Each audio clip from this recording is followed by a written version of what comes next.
Hello everyone, आज हम हिंदी की वर्कशीट करने जा रहे हैं। मेरे संघ की औरतों से रिलेटेड वर्कशीट है। तो 15 अगस्त 1947 को जब देश को आजादी मिली, या कहना चाहिए जब आजादी पाने का जश्न मनाया गया, तो दुर्योग से जो हमारी जो लेखिका थी मृदुला गर्ग, वो बीमार थी। उन दिनों ने टाइफाइड जो था, जो एक जानलेवा रोग है, वो था। इसलिए उनका तमाम रोने धोने के बावजूद डॉक्टर ने उनको इंडिया गेट जाकर जश्न में शिरकत यानी देखना जश्न को और मजे करने के लिए मना कर दिया, क्योंकि डॉक्टर अपने नाना के परम मित्र थे। उनके जो नाना थे उनके परम मित्र थे डॉक्टर, उनसे ज्यादा नाना थे। इसलिए हमारे पिताजी जो बात बात पर क्या करते थे, जो बात बात पर क्या करने लगते थे, सत्ताधारियों से लड़ते भिड़ते थे। चुप्पी साध गए। अब वो चुप हो गए। मेरे बस्तूर रोती कलपती रही, वो रोती कलपती रही लेखिका। क्या कोई बच्चा इकलौती गुड़िया के टूट जाने पर रोया होगा? पर उसकी उम्र तो 9 बरस की थी। इतनी छोटी नहीं कि गुड़िया से बहलाती, और इतनी बड़ी नहीं कि डॉक्टर तर्क समझ पाती। उसकी उम्र बीच की थी। ना उसे इतनी डॉक्टर के बारे में नॉलेज थी, और ना ही गुड़िया के रोने की नॉलेज थी। तंग आकर पिताजी ने उसको ब्रदर्स कारामजोब उपन्यास दे दिया। किताबें पढ़ने का उसको बहुत ही मन था। सो जब कुछ देर मैंने देखा कि पिताजी को छोड़कर घर के बाकी सब प्राणी पलायन कर चुके हैं और पिताजी दूसरे कमरे में बैठे अपनी किताब पढ़ रहे हैं, तो रोना धोना छोड़कर मैंने भी किताब खोल ली। एक बार शुरू कर लेने पर मेरा उसको रखने का मन नहीं किया।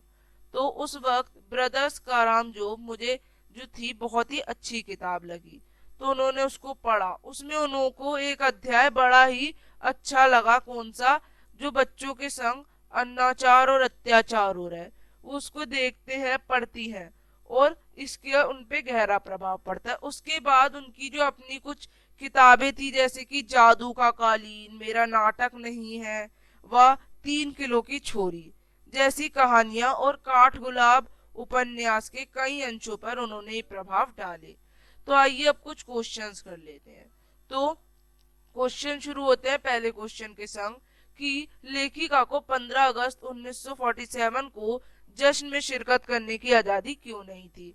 15 अगस्त 1947 को जब देश को आजादी मिली और आजादी का जश्न मनाया जा रहा था, तब लेखिका को टाइफाइड जैसी जानलेवा बीमारी थी।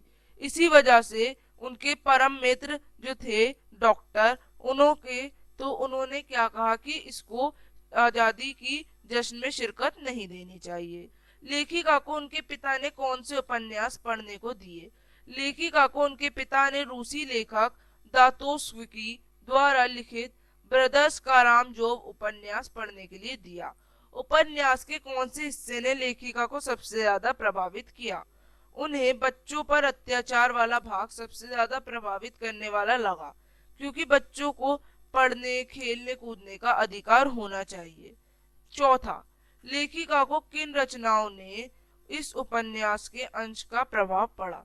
इस उपन्यास के अंश के लेखिका की रचना जादू का कालीन, मेरा नाटक नहीं, व 3 किलो की छोरी जैसी कहानी और काठ गुलाब उपन्यास के कई अंशों पर प्रभाव पड़ा।